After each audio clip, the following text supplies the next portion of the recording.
எனக்கும் சந்தோஷம் காயத்ரி. அம்மா மட்டும் இந்த விஷயத்தை கேட்டாங்க ரொம்ப சந்தோஷப்படுவாங்க. என்னாச்சு? இல்ல, எங்க என் அக்கா சரசு மாதிரி எனக்கும் குழந்தை இல்லாம போயிடுமோன்னு ரொம்ப பயமா இருந்துச்சு. ஆனா இப்ப நான் ரொம்ப தைரியமா இருக்கேன். இப்ப போய் சொன்னா சந்தோஷப்படுவாங்கல்ல? இல்லங்க, இப்ப சொன்னா பொறாமப்படுவாங்க, கண்ணு படும். இப்ப சொல்ல வேண்டாம். அப்புறம் நாளைக்கு ரிசல்ட் வரும்ல, அப்புறமா சொல்லிக்கலாம். சரி, போலாம்.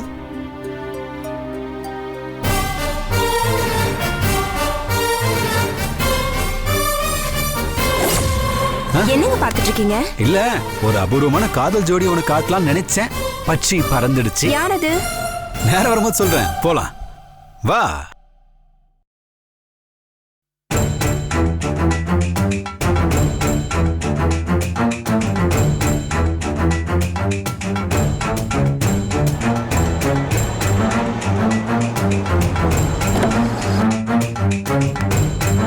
பாரு, காரை சர்வீஸ்க்கு விட்டுருக்கா. அது என்னாச்சுன்னு கேட்டு வந்து சொல்லு.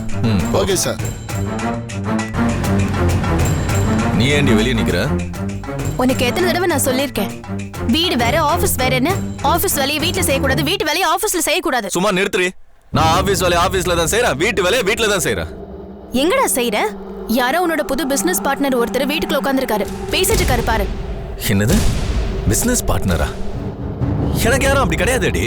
அப்ப உள்ள உட்கார்ந்திருக்கிறது யாரு?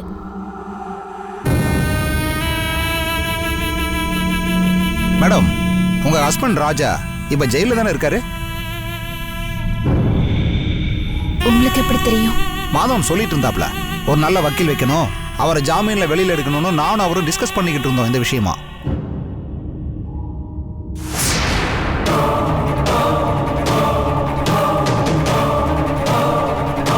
எனக்கு என்னமோ உண்மையான குற்றவாளி நமக்கு பக்கத்துல தான் இருக்கான்னு எனக்கு டவுட்டா இருக்கு மேடம்.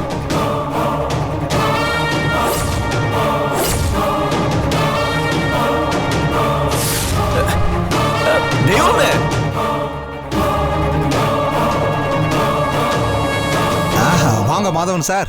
தெய்வமே, எப்படி இருக்கீங்க?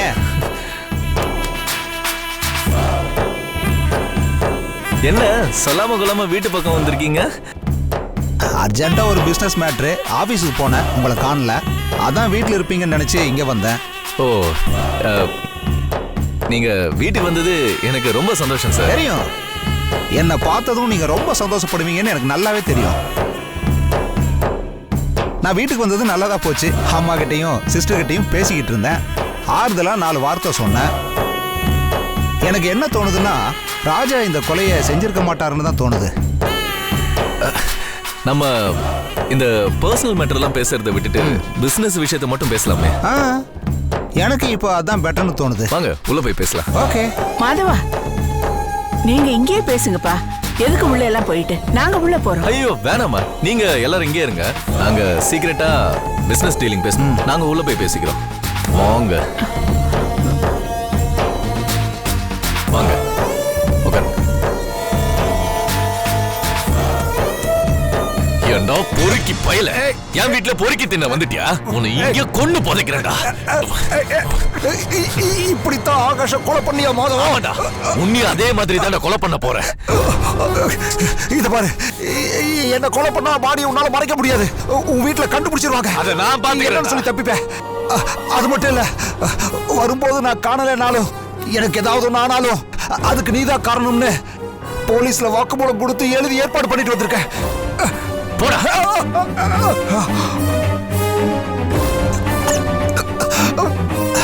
அப்பா, என்ன ஒரு இரும்பு பிடி, மூச்சை திணறிச்சுப்பா. டேய், உனக்கு நான் ஸ்பாட் வெஸ்டன்டா. கண்டிப்பா உன்னை நான் கொல்லாம விட மாட்டேன். இதுக்கெல்லாம் பயந்திருந்தா துணிஞ்சிங்க வந்திருப்பா மாதவா. என்ன காப்பாத்திக்கணும்னு தான் உங்க வீட்டுல இருக்கிற எல்லார்கிட்டையும் பிசினஸ் பார்ட்னர்னு சொல்லி இன்ட்ரோடியூஸ் ஆயிருக்கேன். தப்பு பண்ணிட்டடா, பெரிய தப்பு பண்ணிட்ட. இதுக்கான தண்டனையை நிச்சயம் நீ அனுபவிப்ப. அது இருக்கட்டும் மாதவா, உன் தங்கச்சி தான் ரொம்ப பாவம், ரொம்ப அழுகுது.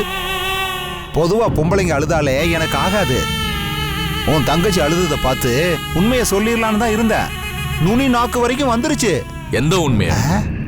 அதான் ஆகாஷ நீ கொலை பண்ணங்கிற உண்மைய. இருந்தாலும் நான் கேட்ட 10 லட்சத்தை நீ கொடுத்துட்டேன்னா அப்படியே நான் வாயை மூடிப்பேன். இப்படி ஆவேசமாலாம் பார்த்து உன்னோட டைம் உன்னோட எனர்ஜி எல்லாம் வேஸ்ட் பண்ணாத. எனக்கு பணம் கொடுக்கறத தவிர உனக்கு வேற வழியே இல்லை. சரி, 2 நாள்ல நான் உனக்கு பணம் தரேன். புத்திசாலி மாதவா நீ. இத பார், என் வீட்டுக்கு நீ வரது இதுதான் கடைசி தடவையா இருக்கணும்.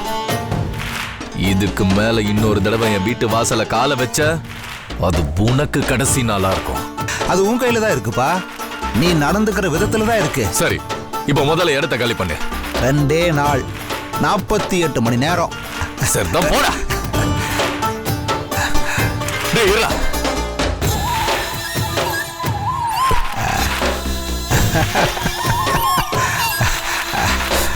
இப்போ வா.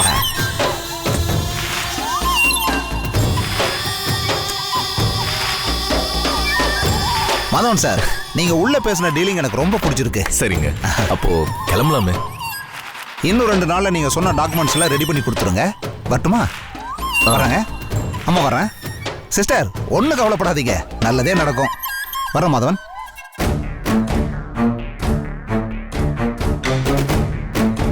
பாய் பாய்.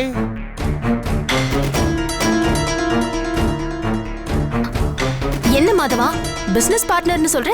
ஒரு கார் கூட வச்சிருக்க மாட்டாரா? கோட் சூட் போட்டு இப்படி ரோட்ல நடந்து போறாரு. பாக்குறதுக்கே ரொம்ப கேவலமா இருக்கு. அது என்ன? காரு பக்கத்துல மெக்கானிக் ஷெட்ல விட்டு வந்திருக்காரு, போகும்போது எடுத்துட்டு போவாரு. சரி, அவரு நிஜமா அவரோட பிசினஸ் பார்ட்னர் தானா?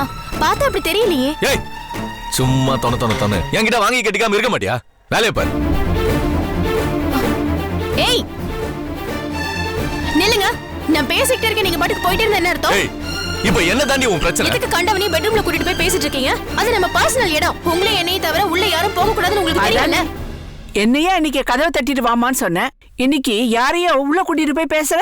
அம்மா, அவரு தெரியாம வந்துட்டாருமா, அதுக்காக கழுத்தை பிடிச்சா வெளியே தள்ள முடியும்? அதுக்கு இங்க உட்கார்ந்து பேச வேண்டியதானே?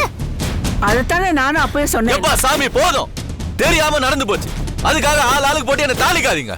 ஏதோ சீக்கிரட்டான பிசினஸ் விஷயம் பேச வேண்டிய இருந்தது, அதுக்காக உள்ள போய் பேசணும். இனிமேல் நடக்காதுமா, தப்புதான், மன்னிச்சிடுங்க. போதுமா?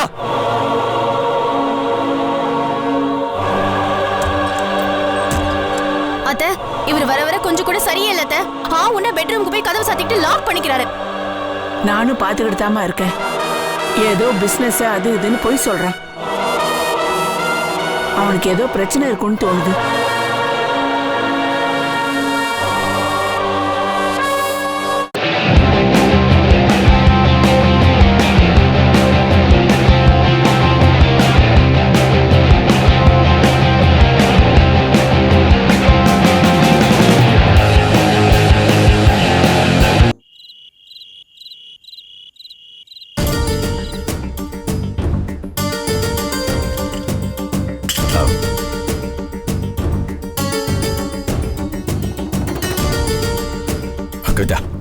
இந்த மாதிரி நேரத்துல நீங்க எது கஷ்டப்பட்டுக்கிட்டு? பரவாயில்லங்க, புள்ளத்தாச்சி பொண்ணு ஓடி ஆடி வேலை செய்யணும், அப்பதான் சுகப்பிரசவம் ஆகும். அது மட்டும் இல்லாம என்னைக்கும் இல்லாத திருநாளா இன்னைக்கு டின்னர் சாப்பிடறதுக்கு ஒத்துக்கிட்டீங்க, அந்த சந்தோஷம்.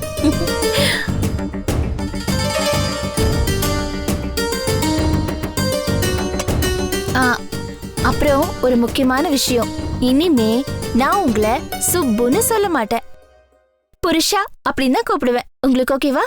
இல்ல, யாராவது பார்த்துட்டாங்கன்னா? ஐயோ, நான் என்ன அவ்வளவு முட்டாளா? வெளியில நீங்க சுப்பு, சாரு, மாமா, பர்சனலா இங்க 4 செவத்துக்குள்ள புருஷா, ஓகேவா? அப்புறம் உங்க இஷ்டம். Thank you my darling. ஒரு நிமிஷம்.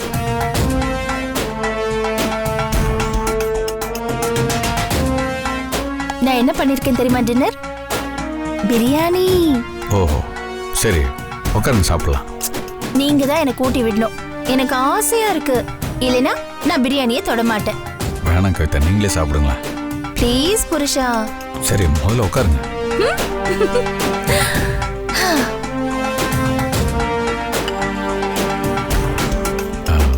கவிதா, நீங்க நல்ல மூட்ல இருக்க மாதிரி தெரியுது.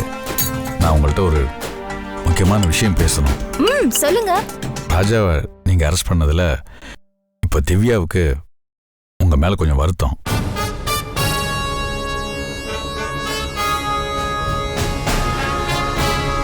அதனால அப்புறம் அம்மா கூட ரொம்ப வருத்தப்பட்டாங்க.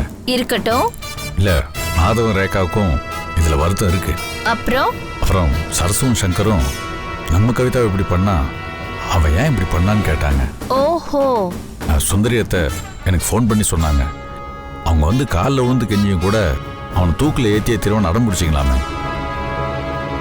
ஒருவேளை தூக்கு தண்டனை கிடைக்கலனா கூட ஆள் வச்சு ஜெயிலே அவனை முடிச்சிருவான்னு மிரட்டினீங்களாமே. எதுக்குங்க கவிதா? எதுக்கு அவங்கள போய் அப்படி மிரட்டிக்கிட்டு? எனக்கு என்னமோ ராஜா கண்டிப்பா இதை பண்ணிருக்க மாட்டான்னு தான் தோணுது. அவன் நல்லவன் கவிதா. ப்ளீஸ் அவனை ரிலீஸ் பண்ணிடுங்க. இல்ல நீங்க கேஸை வாபஸ் வாங்கிட்டா போதும். இந்த கேஸோட வீரியம் குறைஞ்சிரும். அவனை ரிலீஸ் பண்ணிடுவாங்க. கவிதா, நான் பாட்டுக்கு பேசிட்டு இருக்கேன், நீங்க பாட்டுக்கு தலை குனிஞ்சு உட்காந்துட்டு இருக்கீங்க. கவிதா, நிமிர்ந்து என்ன பாருங்க. என்ன சொன்ன நீ? என்ன சொன்ன? ராஜாவை ரிலீஸ் பண்ணணுமா? அவனை வெளியில விடணுமா? அவன் என் அண்ணனை கொலை செய்யலையா? கவிதா, ஏன் நீங்க இப்படி சத்தம் போடுறீங்க? ஐயோ, எனக்கு வர கோவத்துக்கு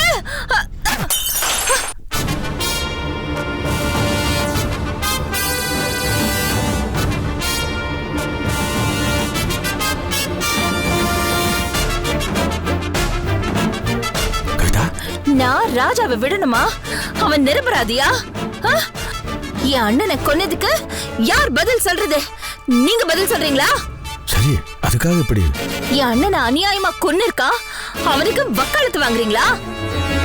அவனை நான் முடிக்காம விட மாட்டேன். நீங்க அவனை மன்னிக்க சொல்றீங்களா? கவிதா, நீங்க புள்ளத்தாச்சு புள்ள வயித்துல குழந்தை வச்சுக்கிட்டு ஏன் இப்படி சத்தம் போடுறீங்க?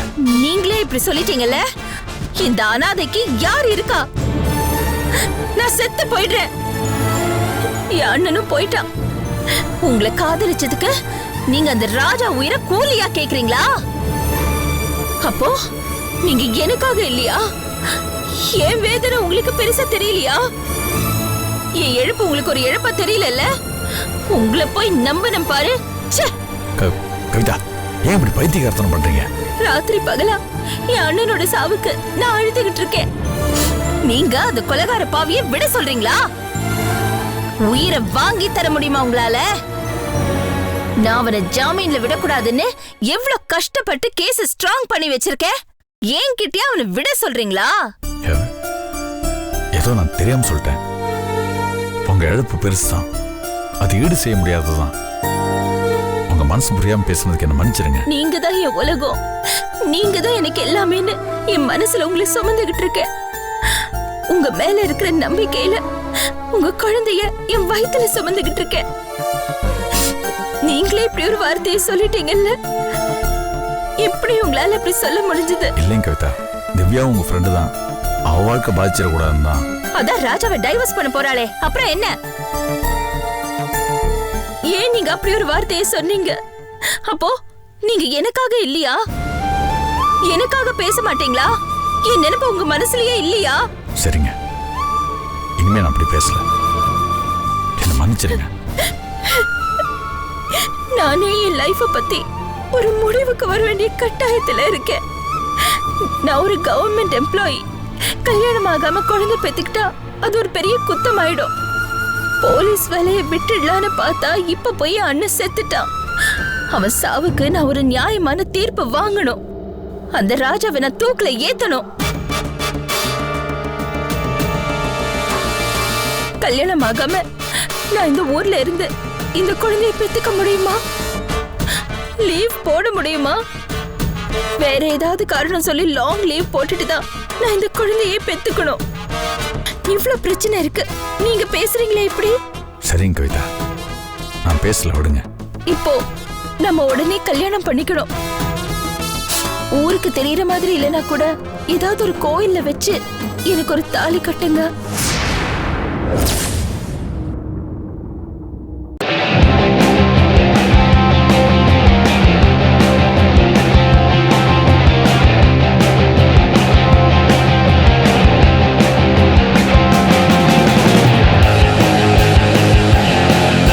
ஏதாவது ஒரு கோயில்ல வச்சு எனக்கு ஒரு தாலி கட்டுங்க.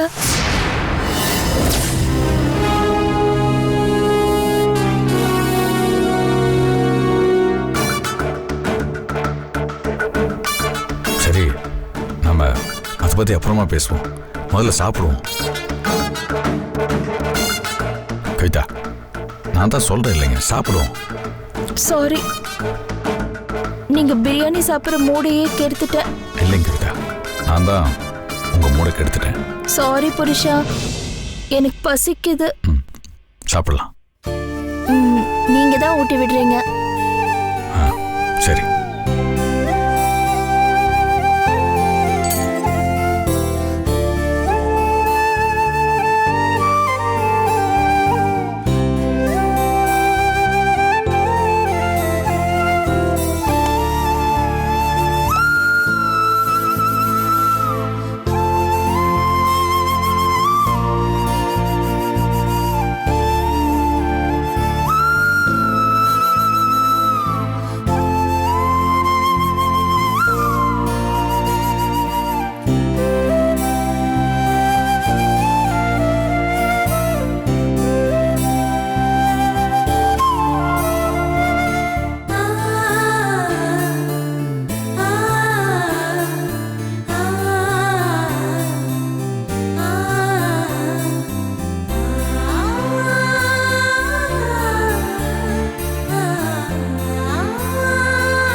ஏங்க உங்க கார்டு என்கிட்ட இருக்கு, வாங்கிக்கிறீங்களா? இல்ல இருக்கட்டும், மார்னிங் வாங்கி. சரி.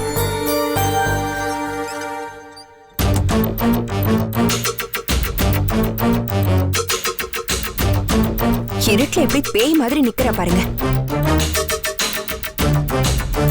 நம்மள பயமுறுத்த ட்ரை பண்றாளா? இல்ல காயத்ரி, அதான் முன்னாடி வந்து நான் நின்னாலே உனக்கு பிடிக்க மாட்டேங்குதே, அதான் அப்படி ஓரமா நின்ன. புருஷங்காரன் வெளியே போயிருப்பான், பாவம் காத்துக்கிட்டு இருக்காங்க. என்ன குடும்பமோ. அந்த ஆளை நம்பி இவன் நாசமா தான் போறான். நமக்கு என்ன, வாங்க.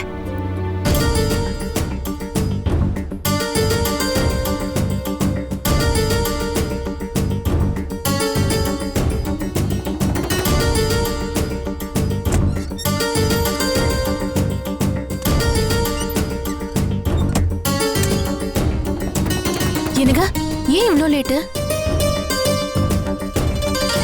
நான் ஃபோன் பண்ணப்போ கூட நீங்க போனை எடுக்கல.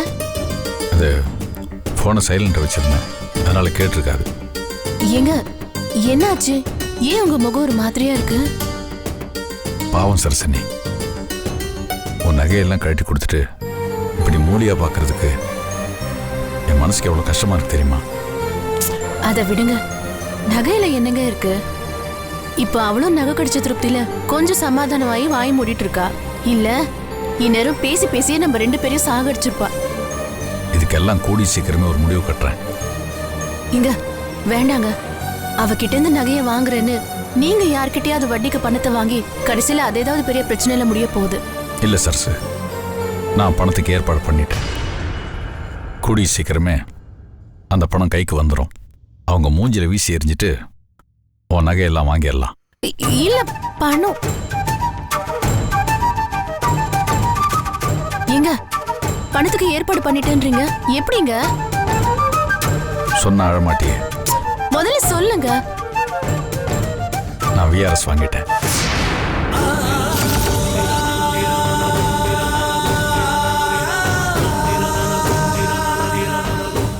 என்னங்க, என்ன சொல்றீங்க? பயப்படாத சரசு, நான் லோனுக்கு தான் முயற்சி பண்ணேன். ஆனா அது கிடைக்கிற மாதிரி தெரியல. விஆர்எஸ் வாங்கினா முழு பணமும் வந்துடும் சொன்னாங்க. அதனால தான் துணிஞ்சு வேலையை விட்டுட்டேன். உன்னை இப்படி ஒரு பொட்டு நகை இல்லாம மூலியா பார்க்கறதுக்கு என் மனசுக்கு ரொம்ப கஷ்டமா இருக்கு சரசு.